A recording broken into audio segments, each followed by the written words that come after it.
Namaste everyone, this is Sandeep and welcome to my channel on Study by Sandeep Dhiman. Today we are going to read lesson number 15, the Mughal Empire. Okay, let's start. So Babur attacked India in early 16th century. At that time India was an easy prey as it was divided into many small states, and these small states were incapable of standing in front of any foreign aggression. Delhi had lost its glory under Ibrahim Lodi, and his officials opposed him and invited Babur to invade India. That time situation in Punjab, Gujarat, Bengal, etc. was quite bad, and there was widespread lawlessness and disorder. So here you can see the map of Mughal Empire.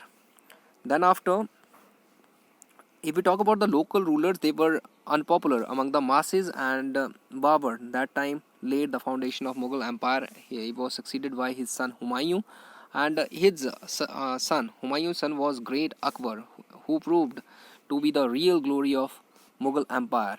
Now let's study one by one. First of all, Mughal Empire, here Babur, who ruled from 1526 to 30. Babur's real name was Jahiruddin Muhammad, and he is commonly known as Babur. Okay, Babur means tiger, and he was great grandson of Tamur and descendant of Turkish ruler Genghis Khan, who had invaded India several times. He was great soldier, brave soldier, experienced general, a skilled horse rider, a sure shooter, a skilled sportsman. And after becoming the ruler of Kabul, he conquered Ghazni and Samarkand, but he failed in Samarkand, and it made him turn his head towards India. And he was also attracted by the fabulous wealth of India. Very important thing. Next is, he became the ruler of Hindustan by defeating the army of Ibrahim Lodi. Very important.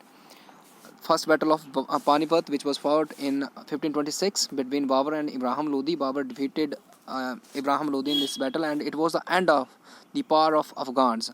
And this battle also boosted the economic security and influence of Babur, and he distributed this wealth generously to buy the confidence of the public and the Afghan chiefs who had opposed him. And then after, he had to defeat Rajputs, so they met.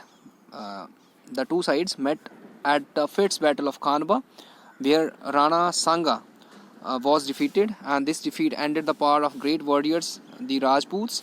And Babur was not only a military commander but also a learned scholar. He wrote Baburnama or Tujki Babri in Turkish. It includes important events related to Babur's life. Okay. Humayun 1530 to 40 CE and 1555 to 56 CE. Okay, his rule is divided into two parts. Let's study about him. His real name was Nasiruddin Muhammad Humayun. He was the eldest son of Babur, and he had to face innumerable difficulties to retain the Mughal Empire in India. And Babur had 4 sons, and he had gifted separate provinces to all the sons. And the army was a combination of people from different countries and language groups. Humayun had inherited an empty treasury, and he had to face the opposition of his brothers, relatives, Afghans, Rajputs, etc. And he multiplied his problems with his own follies. And very important thing, he was addicted to opium. Very important. Which emperor of Mughal Empire was addicted to opium? It was Humayun. He lacked military ability. His father had failed to crush the Afghan power. So one Afghan ruler, Sher Shah Suri, defeated Humayun in Chausa and then after in Kannauj, and forced him to leave India and take refuge in Iran in 1540. Okay. Then after 15 years, Humayun defeated the big successor of Sher Shah Suri, the Sikandar Suri. And wait a minute here. Sikandar Suri. Okay, Humayun defeated Sikandar Suri, and once again he established Mughal Empire in India. Unfortunately, he died after slipping from the steps of a library building at Delhi. This is very important. Which emperor died after slipping from the steps of a library? So it was Humayun. Next is, do you know Sher Shah Suri ruled from 1540 to 45, was an Afghan. He was an Afghan, and he was given the title of Sher Khan. Important thing about him is that he is known as forerunner of Akbar. Okay, he had constructed so many roads, and he had improved education, encouraged trade. Okay, all these things he had done. Okay, and he is known as forerunner of Akbar, Sher Shah Suri. Very important. Next we have Akbar the Great, 1556 to 1605 CE. His name was Jalaluddin Muhammad Akbar, and he became the emperor at the age of 14, and Bairam Khan became his guardian. And the position of Mughals was not very strong in India that time. Hemu Vikramaditya had defeated the Mughals and captured Agra and Delhi. This is the important thing. Hemu Vikramaditya had captured Agra and Delhi. Then after second battle of Panipat in 1556 took place, and Bairam Khan was the leader of Akbar's army. Okay, so second battle of Panipat was fought between Akbar and Hemu Vikramaditya, or Bairam Khan and Vikramaditya. Okay, and he defeated Hemu in 1556 in this battle, and Agra and Delhi were taken back, and the capital was set up at Agra. This made Bairam Khan enjoy a position of respect and power, but slowly differences developed between Akbar and Bairam Khan, and in 1560 Bairam Khan was forced to go on pilgrimage to Makkah, but on the way he was assassinated. Okay, he was killed by an Afghan. Sorry. Under Akbar, the Mughal Empire stretched from Kashmir in the north to Godavari in the south, and from Afghanistan to Bengal in the east. And Akbar also conquered Gondwana, Chittor, Ranthambore, Bihar, Bengal, Kashmir, Sindh, Deccan, etc. Akbar set up, this is important thing, Ibadat Khana. Where was it set up? It was set up at Fatehpur Sikri. And who set up this Ibadat Khana? It was Akbar. And what took place here? Religious discussions were held here every Friday evening. And he started Deen-e Ilahi. Okay, who started Deen-e Ilahi? Deen-e Ilahi was just like a religion.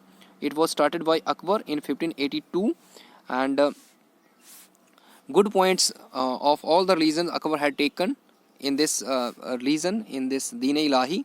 Deen-e Ilahi was not only a religion but a socio-religious path to bridge the differences among different communities. Okay. In 1605, Akbar passed away, and he was buried at Sikandrabad. Very important. Where was Akbar buried? He was buried at Sikandrabad. Okay, 6 miles from Agra. Next is, do you know Sikri was named Fatehpur Sikri, city of victory, after the conquest of Gujarat, and Sulekul, or universal peace and harmony, was an important part of Deen-e Ilahi. Very, very important thing. Next is, under Akbar, the empire was stretched up to here. Okay, you can see in the map. Next is, do you know Akbar had 9 gems? Akbar's court has talented men. Okay, 9 talented men, and they are known as 9 gems or Navratna. First one was Birbal. He was known for his statesmanship and wit. Abdur Rahim Khan, he was son of Bairam Khan, and he wrote poetry in Hindi. His dohas are recited in India even today. Abul Fazl, very, very important, who wrote Akbarnama and Aine Akbari. He was a great scholar and historian, and Fazi was his brother. Okay, he was a great poet and philosopher. He translated Bhagavad Gita in Persian. Very important. Who translated Bhagavad Gita in Persian language? It was Fazi, and he was the brother of Abul Fazl, who had written Akbarnama or Aine Akbari. Next is Tansen. Tansen was a great singer and musician of exceptional talent. He was world famous for his Raga Deepak. Very, very important. Who is famous for Raga Deepak? It was Tansen. Raja Todarmal, he was an efficient administrator, and same was Raja Man Singh. Man Singh was the great general of Akbar's court. Hammam, very, very important. He was well-known physician of Akbar's court. Then after Mullah Do Piaja, he was a great scholar known for his ready wit. Okay, so this is all about Akbar. Okay, this is all for the day. In next video, we'll discuss the rest of the emperors and the administration of Mughal Empire. Okay, till then, stay connected. Thank you.